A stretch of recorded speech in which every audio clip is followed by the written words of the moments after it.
Bonjour, attention, je ne vais pas dire la vérité, je vais proposer mon témoignage sincère d'être humain sur le sujet de, comment je vais dire ça, comment est-ce qu'on choisit un compagnon, une compagne pour une relation intime. Alors que ce soit le couple ou que ce soit d'autres modalités, j'ai déjà fait des vidéos où je précise qu'il peut y avoir du polyamour, il peut y avoir du libertinage.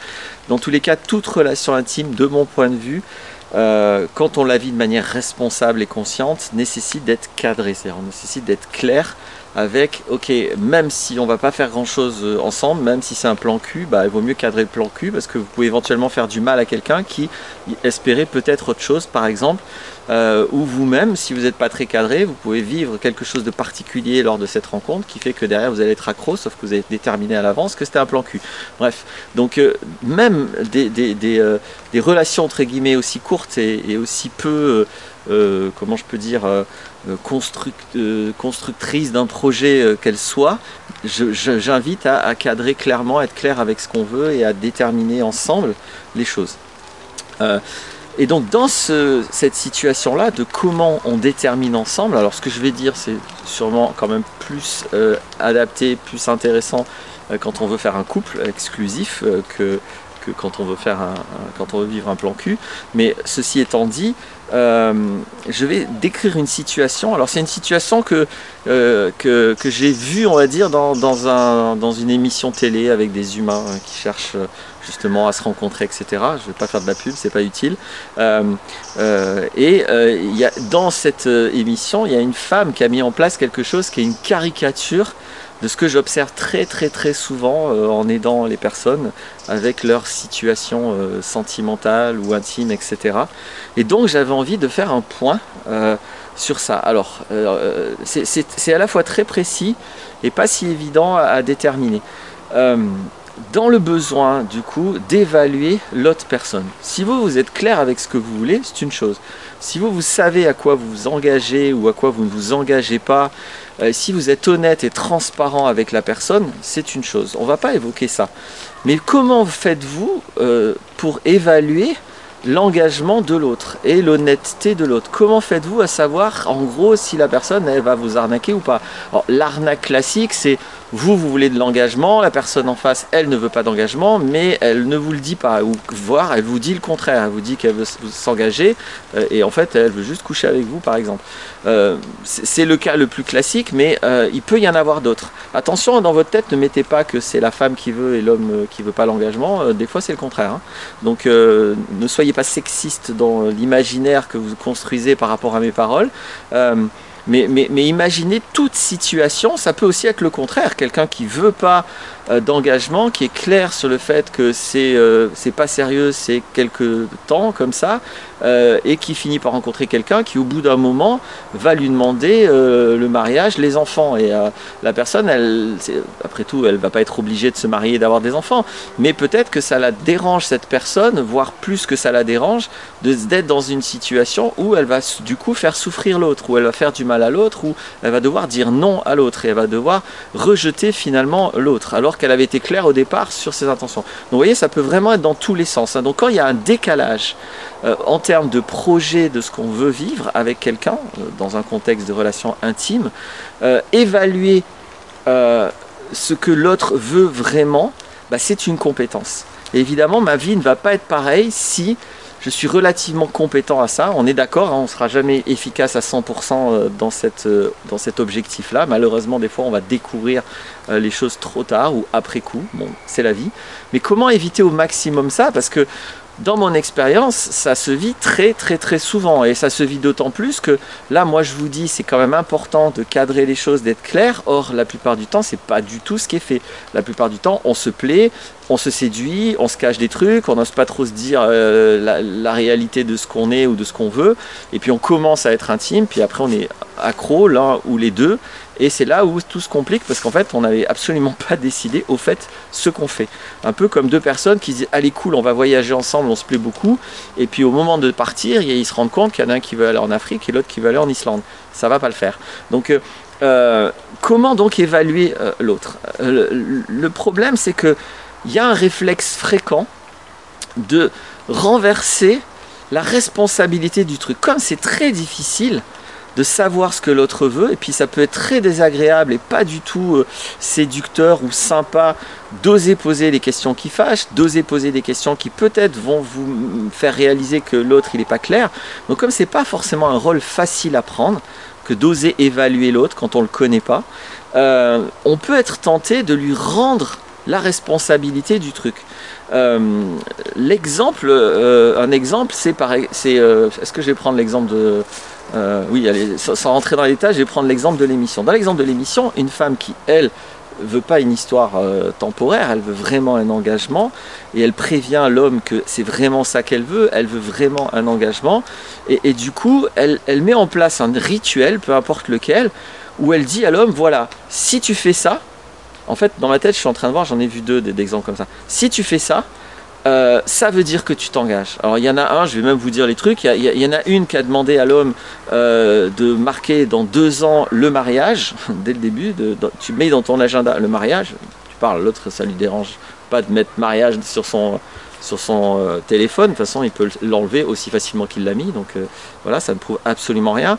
Et l'autre c'était je te donne la clé, si tu prends la clé ça veut dire que tu t'engages. Donc là on est dans un renversement de responsabilité, c'est-à-dire que la personne qui fait ce genre de choses, qui met en place un rituel symbolique en fait, en disant si tu fais ça alors ça veut dire que tu t'engages, en fait elle se passe d'essayer d'évaluer sérieusement les choses. Elle préfère dire à l'autre, bon, c'est toi qui es responsable. Après, c'est un système victimaire aussi, c'est-à-dire que derrière, on pourra lui reprocher d'avoir été une ordure parce que nous, on avait dit les choses, et donc, au moins, s'il y a un avantage dans cette situation, c'est que ça rend clair sur le fait que la personne, elle a menti, elle était malhonnête. La personne ne peut pas dire, oh, tu n'avais pas été clair, j'avais pas compris. Là, les choses sont très claires. Bon, ça a au moins cet avantage.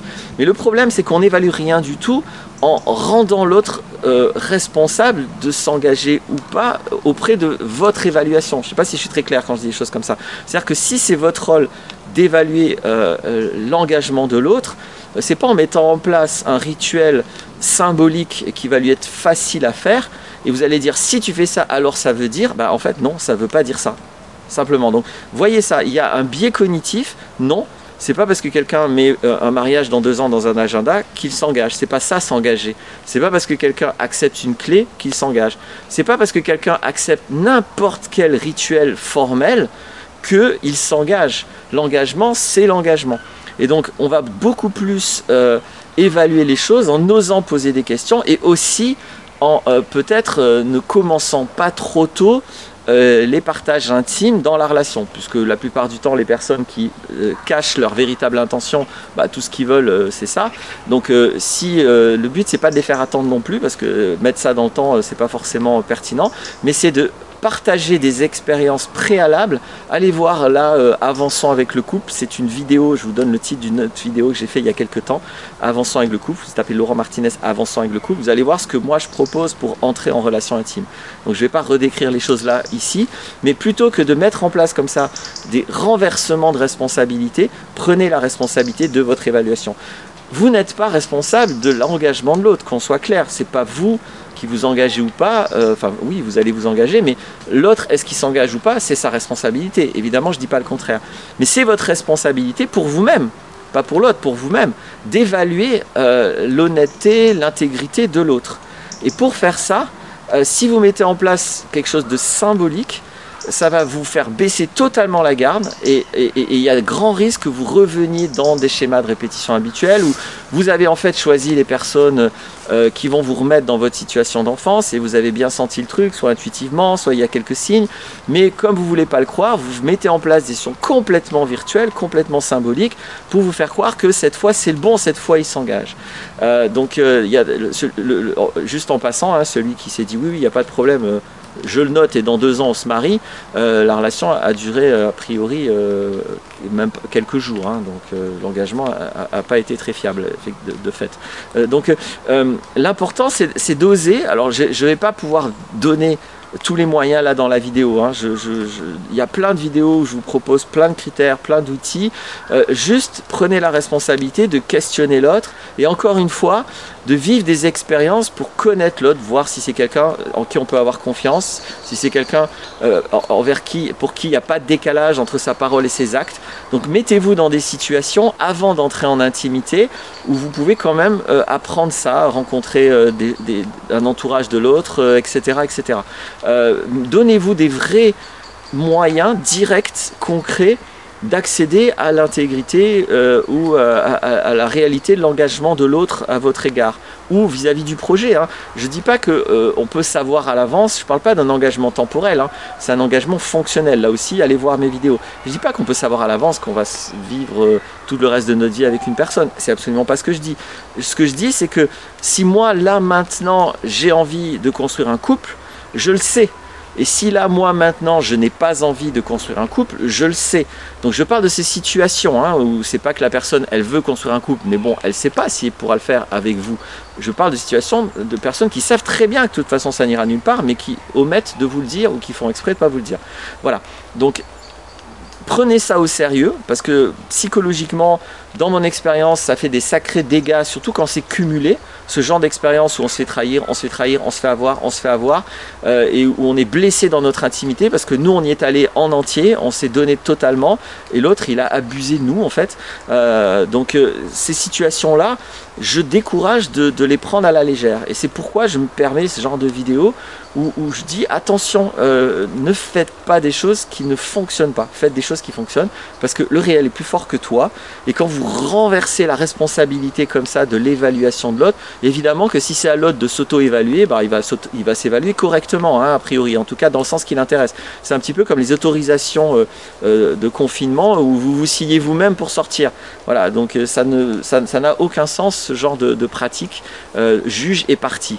Si vous vous positionnez en juge, vous êtes en juge. Alors plus qu'en juge, soyez évaluateur, soyez dans le respect de ce que vous voulez comme projet, comme valeur, comme fonctionnement, et ça sera certainement pas parfait.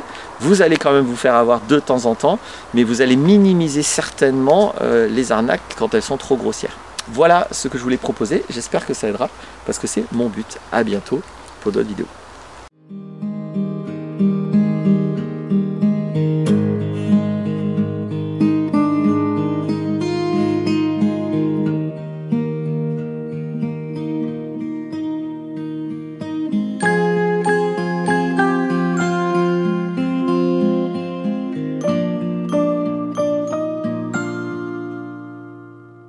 Lean back and swallow the key to your heart.